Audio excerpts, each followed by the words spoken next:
3.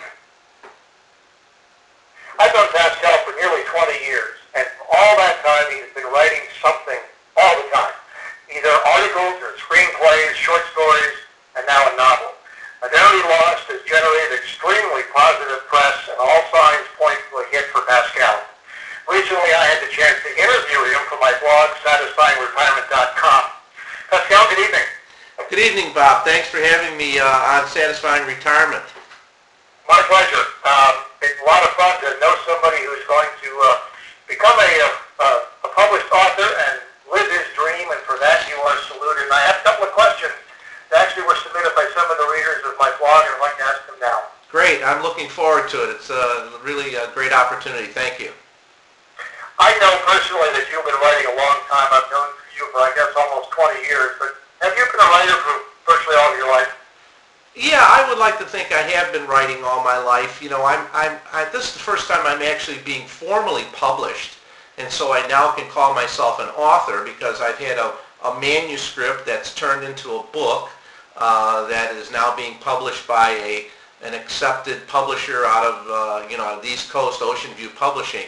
But I've been writing since since grade school. I think in a number of situations I've told when I've talked to people that I can remember as early as 5th and 6th grade, penning stories with a buddy by the name of Dan Dietrich, a grade school buddy, where we would take steno pads. You remember, there's folks out there, we're talking to Satisfying Retirement folks, or you remember the old steno pads that would flip over, and we would just write these scripts for the Man from U.N.C.L.E. shows or the James Bond movies, and we would just create scenarios for ourselves where we would exchange these at school and see which see what types of wild scenarios we could come up for Napoleon Solo and Elia Kuryakin to escape from that week. So I've always been writing from that standpoint, and then when I got into high school, I was active in with the school newspaper. I was an editor on the sports editor for the school newspaper, and then in college, of course, I wrote a lot, and I think that's when I really first started writing seriously. And then, of course, I put it away for a while and picked it up again back in 2005. So it did go into mothballs for quite a while, Bob. Tell me about the Scottsdale Writer Group. I know that they were very important in your making that leap into what you ended up turning into Identity Lost. And tell me a little bit about the Scottsdale Writer Group and how important they were to you. Well, the Scottsdale Writers Group, I still say without them I could have never completed, my manuscript and turned it into a novel and submitted it for publication. I joined them in March of 2006. I happened to be visiting the Mustang Library up in Scottsdale, Arizona, and there was a brochure sitting on the counter up there and of activities or programs that the library sponsored, and one of them was a writers group. And I had just started back again writing. The inciting incident for that is I attended the Game 5 of the 2005 American League Championship Series, where the Chicago White Sox, my team, visited the Los Angeles Angels of Anaheim in Anaheim, and they won that Game 5. And that sparked my desire to write a story about my trip out to that game, and then that turned into an opportunity to start writing some sports pieces for a website that supported the Chicago White Sox. And so then I started rekindling my desire, and I stumbled across this writers group, and I walked into it one day and they said, "Welcome aboard, what do you want to write?" And I started writing. So this wasn't an overnight thing, obviously, and in fact I know for a fact that based on the interview we conducted for the blog a while back, the story that you used to base Identity Lost on actually was, over 30 years ago, the actual story? Right. There was a murder that took place, a true crime that took place in Burnham Park on Chicago's South Side back in 1979 when I lived there, and I was working there as a young father and was starting my family. There was a man who was an elderly man, 82-year-old man, who was riding his bicycle in Burnham Park one day, and he was stopped by a gang of youths who really just took his bicycle away from him and then weren't satisfied with that. They decided to beat him, and they beat him with a baseball bat, and he ended up dying from his injuries the next day. The remarkable thing about that event was that there was an 11-year-old boy who witnessed the crime. It was broad daylight. It was in the early afternoon of July 2nd, 1979. And the next day, this boy walked about 3 miles to the district police headquarters, to the homicide division, and he reported that he saw this crime. And the cops had an eyewitness, and he turned around and he walked back home, and unfortunately, the cops and the Cook County State's Attorney's Office bungled the case, and the killers who had admitted to the crime were set free, and their records were sealed because they were juveniles, and the boy had to be put into protective custody because of threats against his life. So the story is based on a real murder and a real story that took place in Chicago, but is the book fiction or nonfiction? Oh, the book's definitely fiction. It's a novel, and I just took that murder, which I was always moved by that story. I think it just kind of tugged at my heart at what had happened to this boy. He basically, as the headlines in the newspapers from that day so correctly pointed out, he became a prisoner of the crime he saw. I knew that I wanted to do something with that story. As you said, I was always thinking about penning a movie script. I thought it would make a great movie about it. I wasn't sure exactly how. But when I decided to write this novel, I decided that, well, maybe I could take this murder and just kind of use it as the framework. I changed all the characters. I created, new people. But I used that basic framework for that crime as the murder in my crime. And really, just from there, I kind of let my imagination run wild, Bob.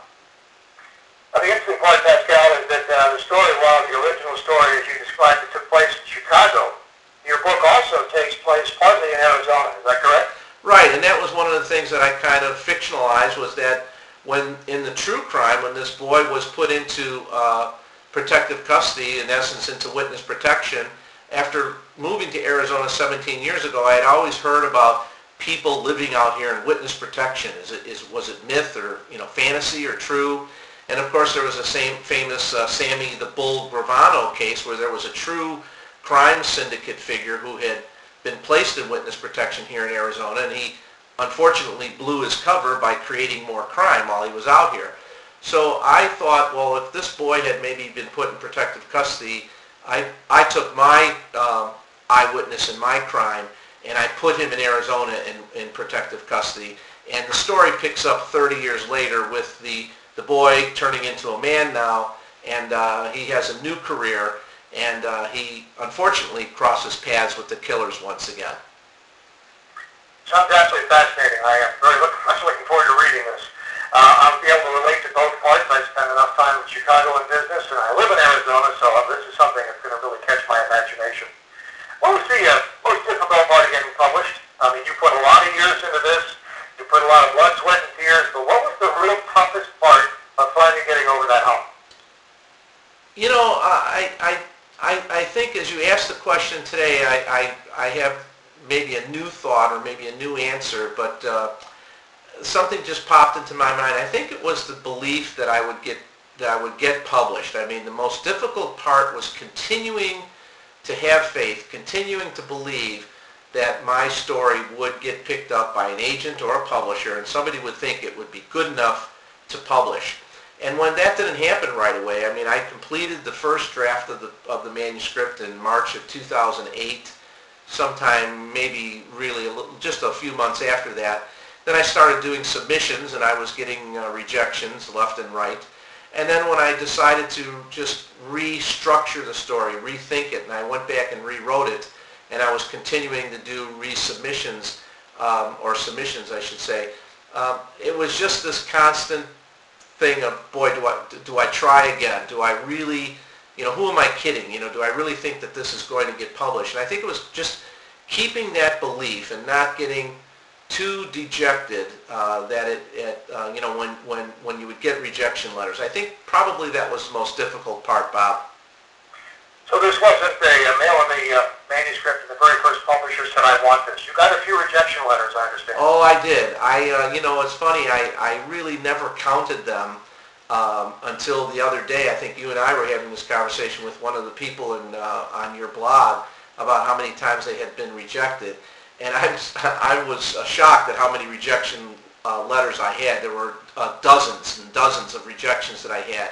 But, I had a mentor, a gal by the name of Deb Ledford, who was part of the Scottsdale Writers Group, and she helped edit the book as well, and she's a published author herself, and she just kept telling me, you only need one person to like your story. You only need one person to fall in love with your story, so don't give up hope that one person is out there. So, no, I met as a matter of fact, in my particular case, I met my publisher in July of 2008. They gave me an opportunity to read my manuscript, and about 4 or 5 months later, they got back to me and had rejected it the first time around. They told me they liked the story, but frankly, it needed some work, and I went back and I rewrote it, and then I did something that they tell you can't do in the industry, and that is that once a publisher or an agent rejects your story one time, they'll never give it a second look. But I decided to contact that publisher again, and they said, well, we will take a second look at it. And 4 or 5 months later, they came back saying, hey, you know what, we'd like to publish this. So that leads into the next question that most people who have ever thought about publishing confront, and that's working with an editor or somebody who sits at a desk far away from you and tells you what you did right or wrong and decides to rewrite your material. That has got to be very difficult for a creative person to accept, isn't it? Oh, it is. I think you have to have very thick skin. I'm fortunate, in fact, that I was in sales, and I was used to having rejection and having people kind of dictate how things were going to happen. But I did, I went through a variety of stages of the editing process, Bob, and I had editors within the Scottsdale Writers Group that helped me, and some of their suggestions were excellent, and others, weren't very good. And you have to make a decision as to which suggestions you're going to take and which ones you're not going to take, how you think they'll help you, or how you think maybe they won't help you. But then at one point I did hire a professional editor, and that was a situation where the person was literally thousands of miles away, and we were just working via email. And there were some very good things that happened with that process, and then there were some very tough things that happened with that process. So I think you have to, you just have to take what's good and use that, and what's bad or what you don't accept, you just set by the wayside, and hopefully you've made the right decision. Obviously, you needed the same sense of self-confidence that allowed you to continue through the process, that allowed you to resubmit it, and you've got the confidence that between you and this other editor, the two of you will come up with what's going to sell. So.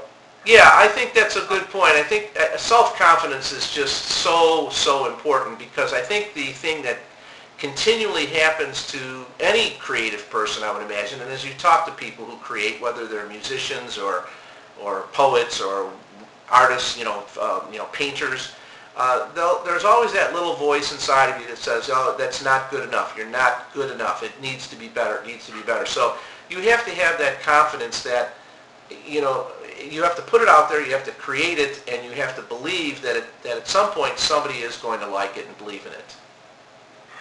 Now, you've got it published, or in fact, is the book, we're talking here on June the 1st. What is the date when the book is available in the stores? Is it today? Well, formally, it will be out formally. Every book has to have a formal release or a launch date. Now, since I'm not Dan Brown or Stephen King, we have a launch date of June 14th, but the book is available now. Some bookstores have it. Changing Hands, for example, here we're talking in Arizona right now. I'm in Tempe, Arizona. Changing Hands bookstore here, which is one of the largest independent bookstores in the country, they physically have books in. I know that some of the Barnes & Nobles in the area and actually across the country have ordered books. And some of the people who have purchased the book online have already received the book. Now, the Kindle and other e-book versions will not be released until the release date, because they're electronic copies. So those come out. Those will come out on June 14th. But it'll be available everywhere, nationwide on June 14th. Okay, so the hard work's over, right? You're done? You just sit back and wait for the royalty checks?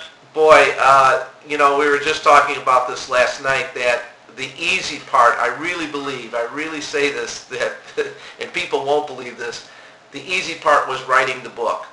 The tough part is once you get published, all the work that comes after that. And I was told this. I was told this by my mentor, Deb Ledford, that once you do get your book published, the work's just starting. I mean, you have to be a tireless self-promoter. You and I have talked about this, and you know this. We're doing this interview right now to help promote the book.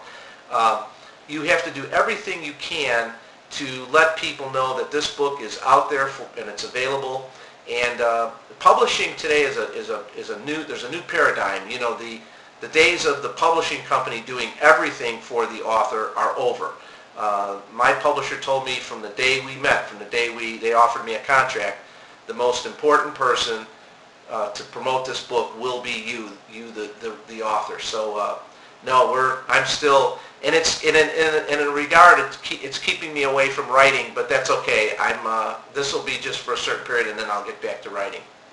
And that leads me to my final question tonight, Pascal. Is there a second novel already in your brain, beginning to percolate? Well, there's a couple of novels that have been in my brain. I enjoy writing historical or alternative historical fiction, and so I'm thinking of a story right now that's pre-Civil War that has something to do with Frederick Douglass, and that I've been kind of, putting somewhat of an outline together, doing some research on. But I have formally started a second novel that is, I guess for all intents and purposes, a sequel to this one now, because it has, I can't tell you which characters will be carried on, because that may give some of the first novel away, but it'll be dealing with a scenario in Arizona, maybe with some of the issues that we're dealing with today here in the state, with immigration and border issues and just some of the issues that we're dealing with here. And the characters that I've created in the first book, some of my heroes, will definitely be involved in that book. Fascinating. Well, I really appreciate your time tonight, Pascal, and it's been fascinating. It's been fun to watch you go from